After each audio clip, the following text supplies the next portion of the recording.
सूरह कलम आयत नंबर 17। औज़ु बिल्लाहि मिनश्शैतानिर्रजीम बिस्मिल्लाहिर्रहमानिर्रहीम। इन्ना बलौनाहुम कमा बलौना अस्हाबल जन्ना, बेशक आज़माया हमने उन्हें जैसा कि हमने आज़माया बाग़ वालों को। मतलब यहाँ पे क्या मुराद है कि अल्लाह ताला फरमा रहे हैं कि हमने इन्हें आज़माया जिस तरह हमने बाग़ वालों को आज़माया नेमत देकर ना, तो उसी तरह आज़माया। अब ये बाग़ वाला कौन था? बाग़ वालों के बारे में अहले मक्का में बहुत ज़्यादा अरब में मशहूर वाक़या था एक बाग़ वाले आदमी का, जो कि बहुत सखी था। ठीक है, अपने माल के 3 हिस्से करता था। एक माल उसके अपने एक हिस्सा अपने लिए, दूसरा रिश्तेदारों के लिए और तीसरा मसाकीन के लिए था। उसे ये तकसीम करता था।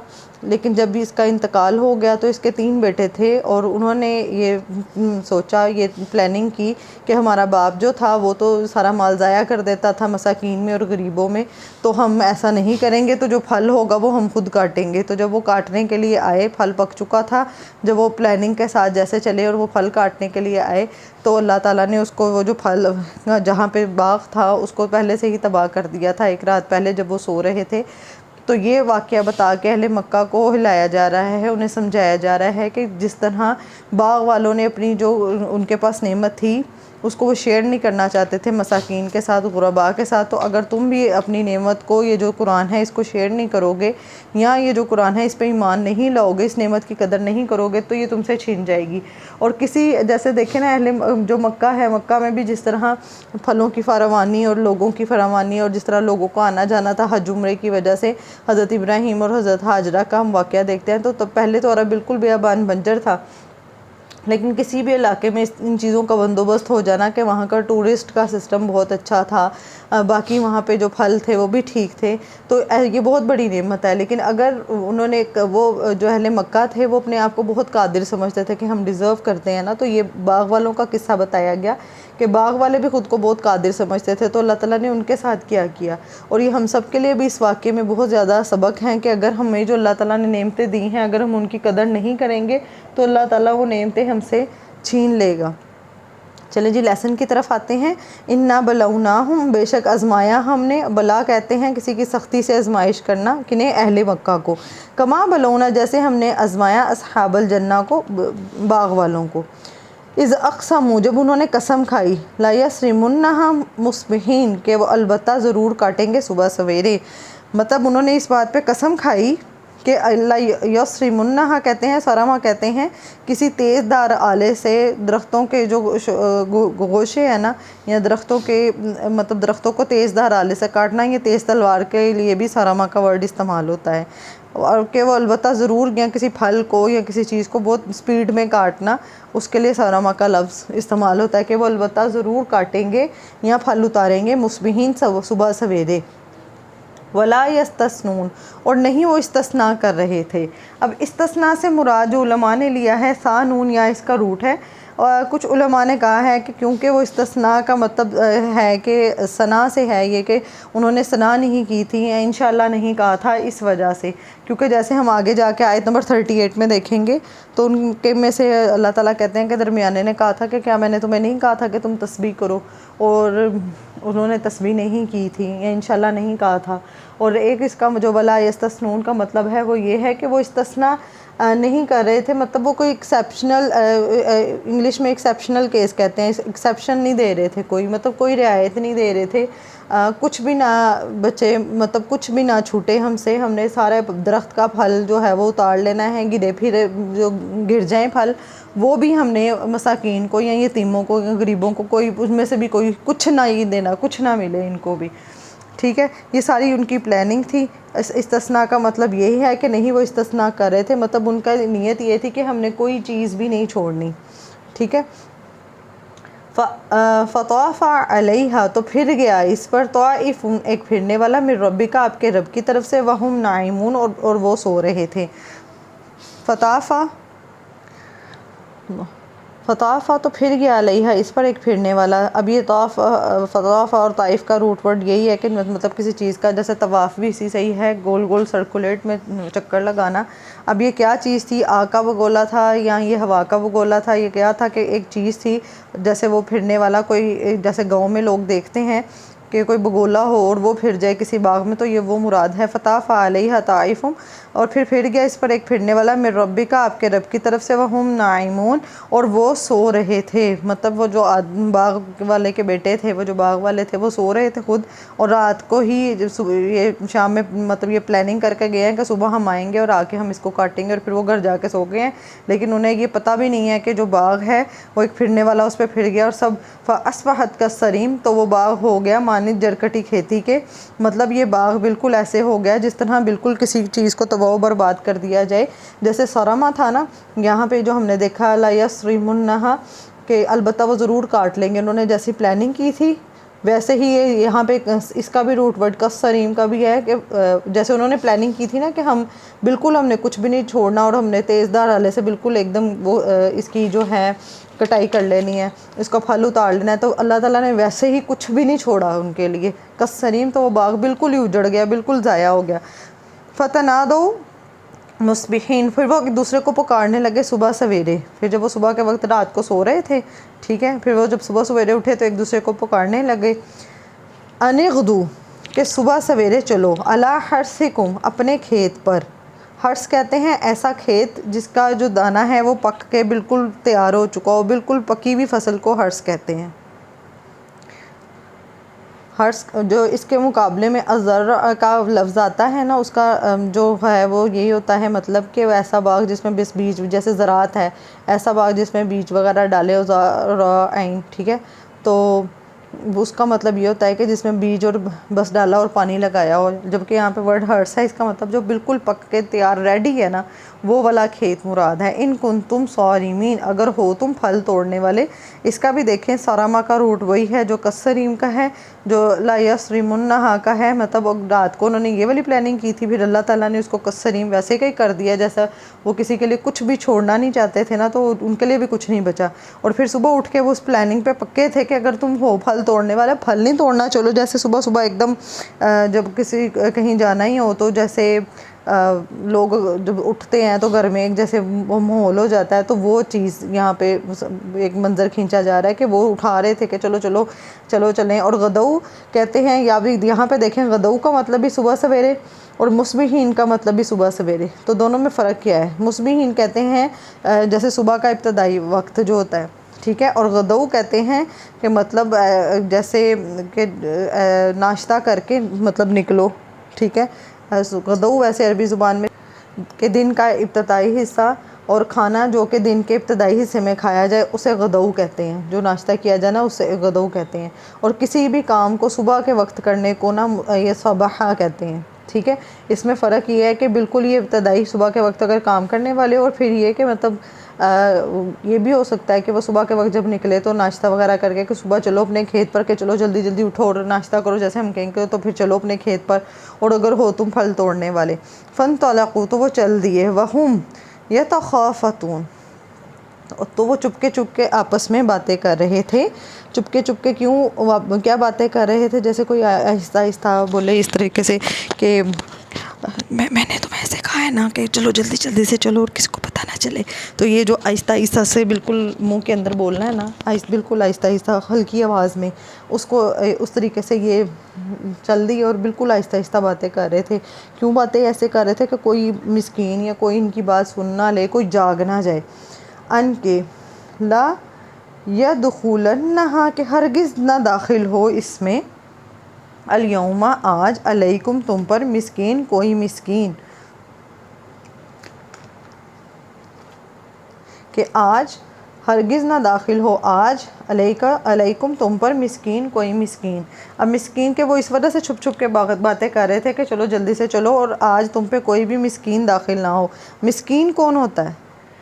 मिस्कीन कहते हैं ऐसे को जो बेचारगी की हालत जिस पर आकर ठहर जाए और उसका वक्त गुजारना मुश्किल हो जाए। अब ये किसी जिस्मानी मजूरी की वजह से भी हो सकता है कि अगर कोई जिस्मानी मजूर हो और फिर उसके ऊपर कोई ऐसा वक्त आ जाए कि वो मतलब कुछ कमा ना सकता हो जी, तो मिस्कीन कहते हैं ऐसी हालत जिसमें मोहताजी हो, वक्त गुजारना मुश्किल हो जाए। टोटल डिपेंडेंट, एक बंदा जो बहुत ज़्यादा मोहताज हो, तो एक ये जो थे ये इनके ऊपर जो थे मोहताज लोग थे, ठीक है। तो इन्होंने क्या कहा कि आज ये तुम पे कोई भी मिस्कीन जो टोटल हम पे डिपेंडेंट है वो दाखिल ना हो सकें, और ख़ुद को बहुत कादिर समझ रहे थे ना कि हमने अगर देनी है तो ही पूरी पड़नी है, हम नहीं देंगे तो हमारी ज़ुबान में जैसे कहते हैं कि सड़कों पे आ जाएगा, अगर पूरी ही नहीं पड़ेगी इसको कुछ भी नहीं मिलेगा। तो राज़िक तो अल्लाह ताला है। तो ये चीज़ थी कि आज हरगिज़ ना दाखिल हो आज तुम पर मिस्कीन, ये वाली बातें वो छुप छुप के कर रहे थे। वग़दऊ, और सुबह सवेरे निकले, ठीक है, अला हर दिन, रोकने पर, कादिरीन, कादिर बनते हुए। गदऊ कहते हैं कि वो सुबह सवेरे निकले, जैसे मैंने बताया कि नाश्ता वगैरह करके तो वो जो निकलना होता है सुबह खाने, तो सुबह सवेरे कुछ खाने को कहते हैं गदऊ, और वो सुबह सवेरे निकले। अला हर दिन, हर्द किसको कहते हैं? हर्द कहते हैं ऐसी कैफियत को जिसमें इंसान किसी पर नाराज़ होता है, जैसे उसके दिल में किसी के लिए कोई गुस्सा होता है तो उसको क्या कहते हैं? उसको हर्द कहते हैं, ठीक है। तो ये मतलब इसका हर्द का मतलब होता है हारा दाल बखील होना, जैसे इन्हें फ़कीरों पर गुस्सा वगैरह था, ठीक है, किसी पर नाराज़ होना, मना करना, किसी पर तेज़ी से हमला करना, इंतकामी कार्रवाई की कैफियत को कहते हैं जो इंसान गैज़ व गज़ब में मगलूब होकर करता है, गुस्से की वजह से करता है। ये भी हो सकता है कि ये जिन मिस्किनों को देते होंगे वो मतलब अच्छे तरीके से खाते हों और वो बराबरी पे ही एक हिसाब से आ जाते हों जिनको इनका वालिद देता था, तो इनसे वो चीज़ बर्दाश्त नहीं थी, उनकी इंतकामी कार्रवाई करना चाह रहे थे कि वो जब हम उन्हें देंगे ही नहीं तो जब उनकी पूरी ही नहीं पड़ेगी तो फिर वो क्या करेंगे। और कादिरीन का जो यहाँ पे है, कादिर कहते हैं काफ दाल रात, किसी चीज़ पर कुदरत रखना, काबू पा लेना या मामले की तदबीर करने के लिए कदरा का लफ्ज़ आता है। मतलब ये था कि वो समझ रहे थे कि सुबह सवेरे जब निकले रोकने पर कि अब मिस्कीनों को तो कुछ देना नहीं, और कादिरीन, कादिर बनते हुए कि जैसे अल्लाह का जो रिज़्क की तकसीम है उस पर कादिर ही वो हैं, ये मुराद है। फलम्मा, तो जब राऊहा, उन्होंने देखा उसे, किसे? बाग को। राऊ देखना, हाँ किसे? उसे मुराद बाग को। क़ालू, वो कहने लगे, इन्ना लदालून, बेशक हम अलबत्ता रास्ता भूल गए हैं, कि नहीं नहीं ये हमारा बाग नहीं हो सकता, कि ये हम कहाँ आ गए। कि जब उन्होंने आकर देखा सारा बाग, हर चीज़ ख़त्म हुई हुई, उजड़ा हुआ बाग था, कुछ भी नहीं बचा उसका, तो वो क्या कहने लगे कि बेशक हम अलबत्ता रास्ता भूल गए हैं। फिर उन्हें थोड़ी देर बाद, जैसे अगर किसी का इतना कारोबार में अगर कोई जाए अपनी दुकान पे आए और वो देखे हर जगह पे आग लगी हुई है, कोई चीज़ नहीं बची जिसकी वजह से मैं इतना मान, इतना तकब्बुर कर रहा था, तो वो सब तबाह हो गया है, तो इंसान एक वक्त के लिए सबसे पहले उसे लगता है कि शायद मैं गलत रास्ते पे आ गया, उन्हें ये नहीं हो सकता। तो फिर जब उनके असाब वापस आए तो मतलब उन्हें समझ में आई, बल नहनु महरूमून, बल्कि हम महरूम कर दिए गए हैं। कौला, कहा,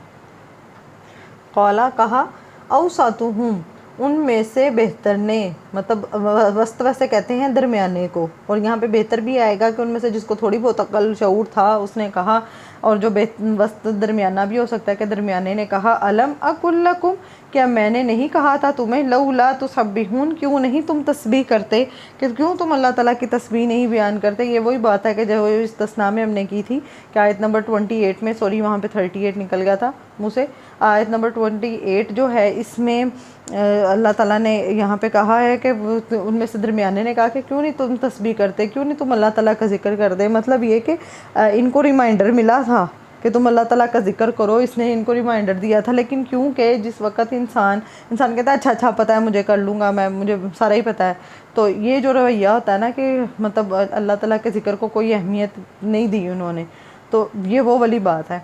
कौलू, तो वो कहने लगे, उन्होंने कहा, सुबहान रब्बिना, पाक है रब हमारा, इन्ना कुन्ना तौगीन, बेशक हम ही कौन थे? जालिम।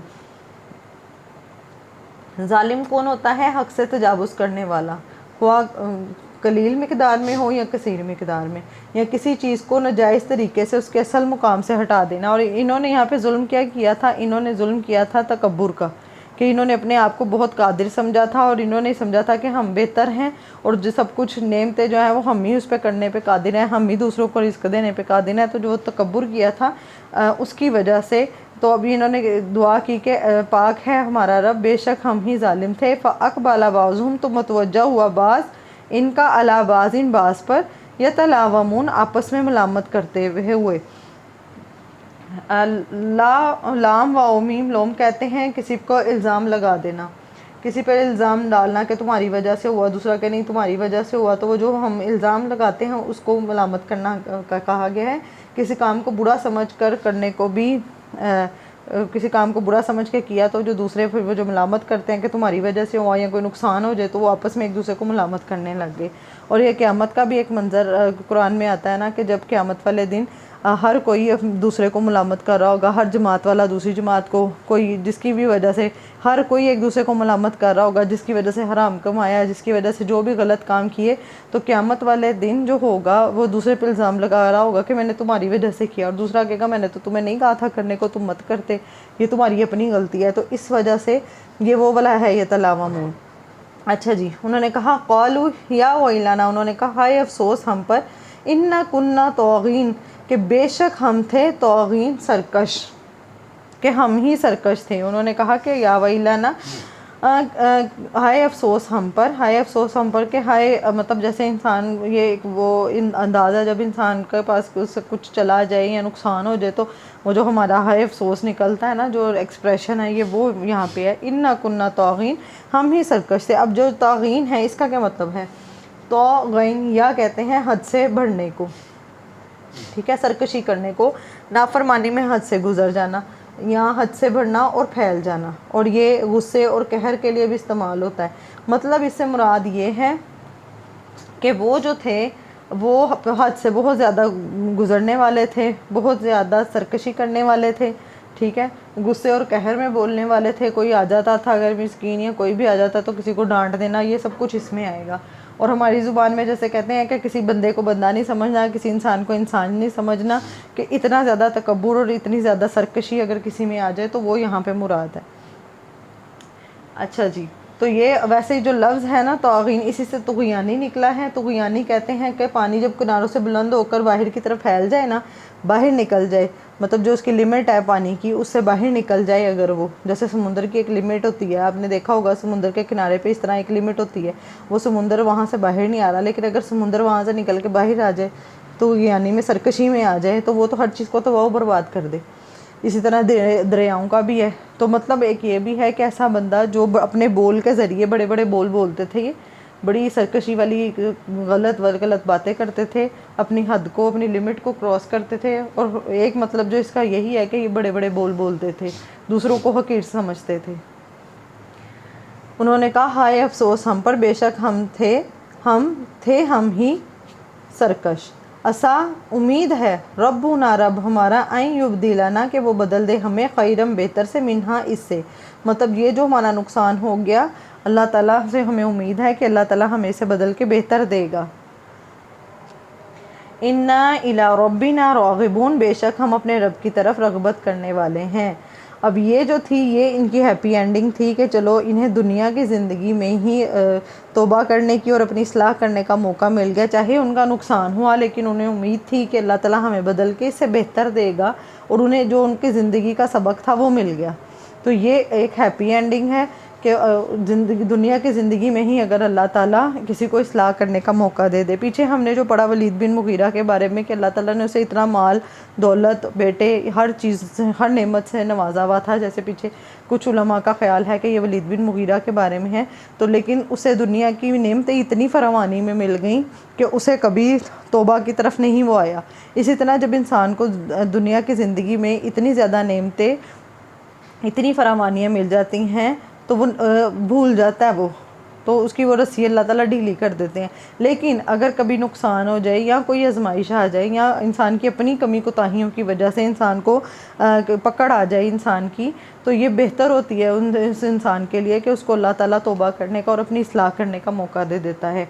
अब आगे फरमाया कज़ालिकल अज़ाब, इसी तरह होता है अज़ाब। अब कज़ालिका से क्या मुराद है? इसी तरह होता है, यानी किस तरह होता है कि जिस तरह इनके ऊपर अज़ाब आया, एक तो ये मुराद है, और नेमत का छीन जाना, कि नेमत जब किसी से छीनती है तो इसी तरह छीनती है, ठीक है। अल अज़ाब, अज़ाब, वल अज़ाबुल आखिरती अकबर, और यकीनन अज़ाब आखिरत का ज़्यादा बड़ा है।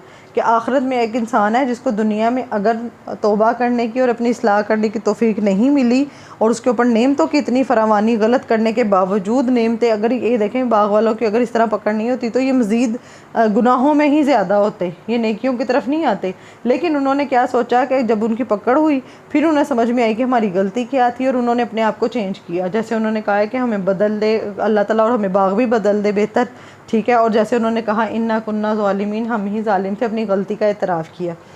लौ कानू यालमून, काश होते वो जानते। इसी तरह होता है अज़ाब, यकीनन अज़ाब आखिरत का ज़्यादा बड़ा है। काश होते वो जानते, कौन? ये जो अहले मक्का हैं जो नबी अकरम सल्लल्लाहु अलैहि वसल्लम की नाकदरी कर रहे हैं और कुरान जैसी नेमत की नाकदरी कर रहे हैं, और बाद में भी जो भी ये सब कुरान की नाकदरी करते हैं लोग या इसको अहमियत नहीं देते, इसको नेमत नहीं समझते, उन सब के लिए कि एक तो इसी तरह ही होता है अज़ाब, और जो अज़ाब आखिरत का है वो ज़्यादा बड़ा है कि काश इन्हें ये समझ होती, काश ये जानते।